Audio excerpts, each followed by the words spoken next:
Hey y'all, my name's Alyssa. I created the circle peg loom after learning how to use a regular straight peg loom. I wanted to figure out a way to make baskets, so my husband 3D printed one for me, and now I'm sharing it with the world. This video is to give an idea of how to do this hammock warping technique. And the hammock warping technique is just a term I came up with to describe this way of creating loops that go from one side to the opposite. You'll see the bottom of the baskets here that are nice and clean. There's no warp strings hanging out the bottom. Like I also like to do the fringe on some baskets at the bottom, but this is another way to create more of a tabletop type basket. So I'm going to show you the techniques, how to do that.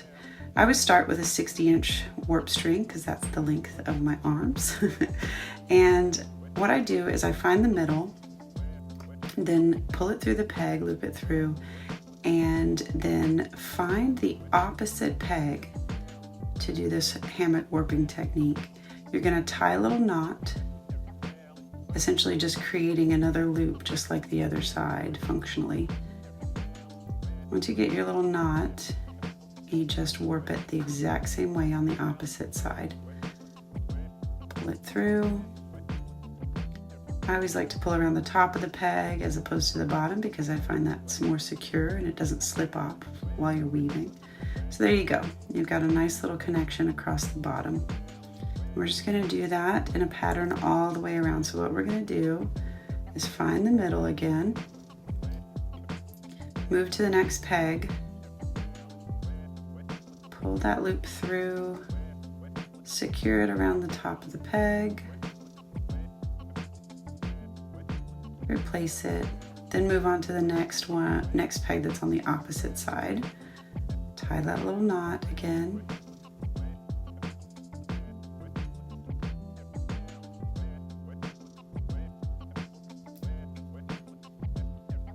Pull the little loop through that you've created.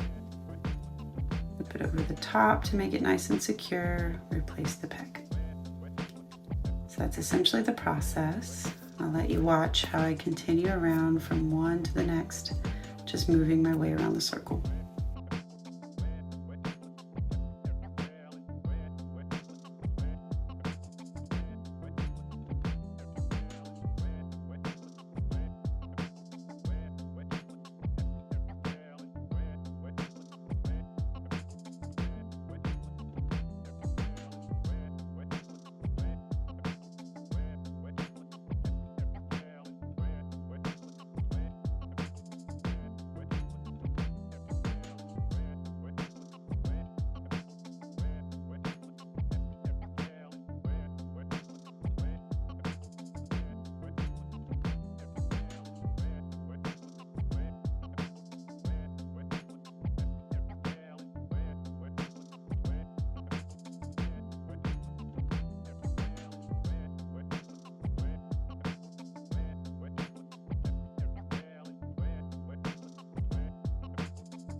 Now, because it's essential that the circle peg loom has an odd number of pegs, you're not going to have a pair for each one. So this final peg is going to have its own warp string on one side, but then we'll have to double up on the opposite side. So see how I'm kind of figuring out which one to go to on the opposite side, and I chose this one. It really doesn't matter. Functionally, in the end, you barely even notice. You really don't notice at all, actually, that there are going to be two in the same channel. So there's that nice hammock in the bottom. And I love it because you'll see what happens as we start weaving. It's just going to pull that weaving together at the bottom into a nice, clean finish. So here what I'm doing is just tying a little knot, a nice loose knot in the bottom. I always do this on any kind of peg loom. Keeps it nice and tight. So here's an example of the bottom, what that's going to look like once I get the basket woven. These are pictures I took afterward. So stage 2 is just weaving on the weft. So I like to tie a little loop in my weft yarn, put that around any peg you choose, and just go to town, back and forth, in and out. Simple as could be. That's why I love the peg loom. And here you can really see how that odd number of pegs matters, because when you get back around to the same peg, now you're on the opposite side.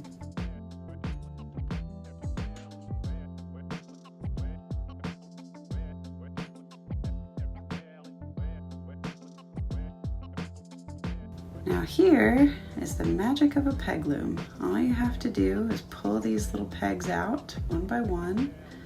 You see how I kind of hold it down with my left hand so that the whole weaving doesn't pop off the top.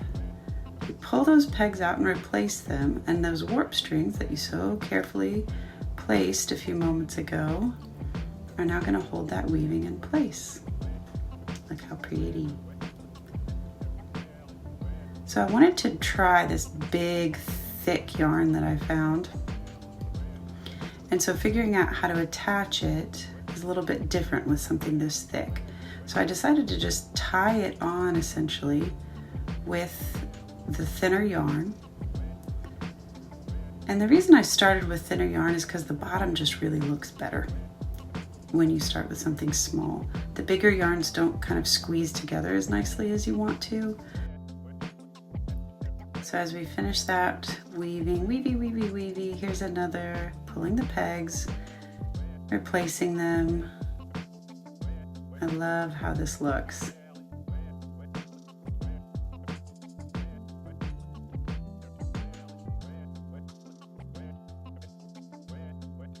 More weaving, speedy weaving. So as you weave, it's important to shift that knot down as you fill up the space on the warp strings. So that's just me shifting that knot down so that now this next time I pull the pegs, there's more space for them to come down.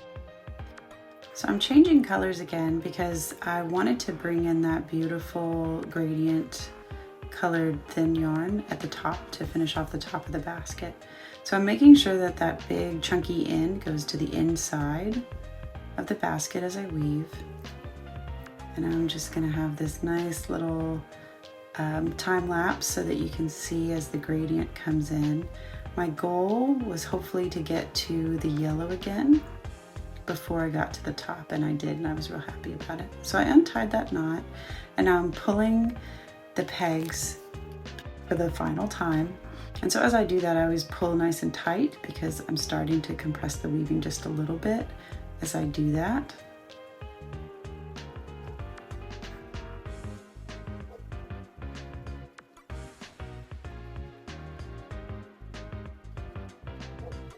So now really we're done with the loom. We just need to remove this big floppy basket that's not looking good quite yet, but it will. We need to remove the pegs. So pulling those loops up over the top of each peg, taking them out one by one, making sure that there's enough slack so that they're not going to slide back down into the channel.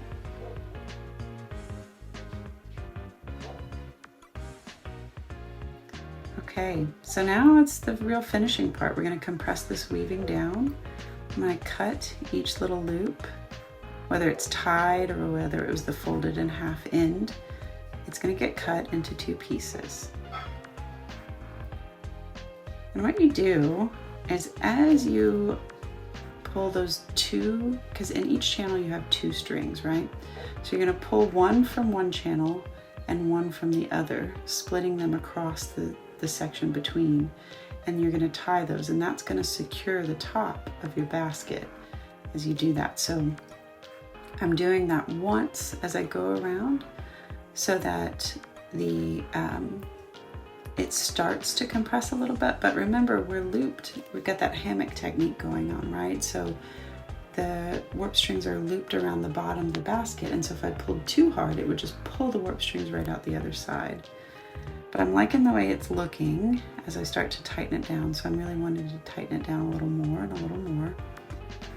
And so I just go around and do those knots again the second time, pulling tight, and this time I'm actually gonna tie a knot into it. The first time I was just pulling down, but this time I'm finishing it off with an actual knot. And once you get halfway around, those knots will secure it so that when you do the other half, you can really crank down on it and pull tight, tight, tight, so that you can finish it off really nicely.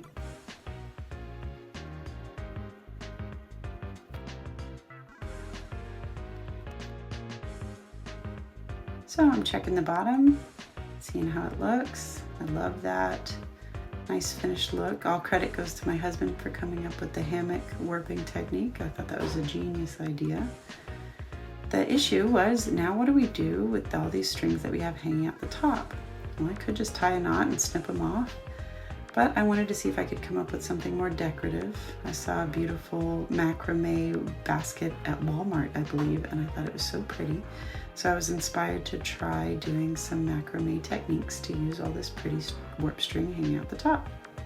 So here, what I'm doing is going around and pulling together strings to create a little macrame technique called a square knot.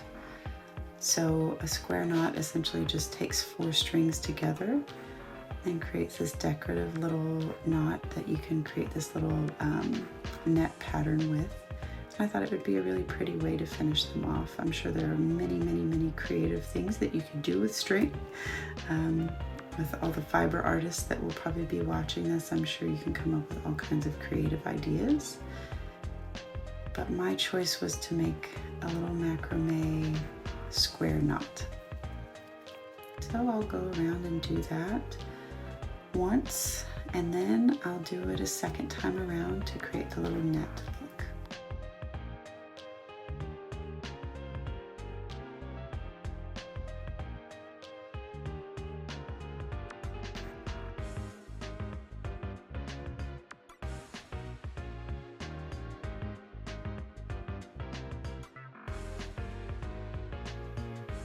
So I'm never too careful and too precious with my projects, so I used my finger to measure how I wanted to snip off the little fringe. Nothing too precise ever. That's never as fun for me if it's too precise, so that's what I love about peg loom weaving. So here's the finished product, a cute little tabletop basket. Here's what the bottom looks like, or the side to the bottom, and then there's that finished off bottom again. And see how the thinner yarn pulled together really nicely. Here's a nice outdoor picture so you can see it in a little bit better lighting. Cute little fringe. Love the bright colors. And there's what it looks like from the top again. So here's that other project that I did with this same technique. There's the hammock warping technique again. So this is the basket using that same technique with the square macrame knots on the top. The bottom, as you can see, has no warp strings coming out the bottom because they come out the top and make the cute little net. I hope you found this video helpful and you learned something that can help you use your circle peg loom if you already have one. If you'd like to buy one so that you can make something cute like this, you can go to wovenharmonies.com or search circle peg loom on Etsy. I am always happy to answer questions. Anyone who's interested in joining me and making anything with the circle peg loom. This was a really fun project that my husband and I have been working on together. I'm the creative department and he is the engineering and production department. It's just been a joy. So I've loved sharing this with other fiber artists and weavers, and also people who are just beginners. Kids have been really loving weaving on the circle peg loom. I've had friends talk about how it's just so easy and beginner friendly and easy on the hands for those who have arthritis, things like that. So I would love to share it with anyone who is interested. We're creating different new styles all the time. In this video, I was showing weaving on a peg loom that has closer pegs that we're going to be debuting very soon on Etsy. So by the time this video is out, hopefully you'll be able to get one of those. We're also working on larger sizes, and my husband's even got some other really great ideas for how to make it even easier and simpler for folks. So anyway, if you are interested, please reach out. You can find my contact information on wovenharmonies.com if you have questions. I am always happy and ready to hear from folks. All right, y'all. Happy weaving.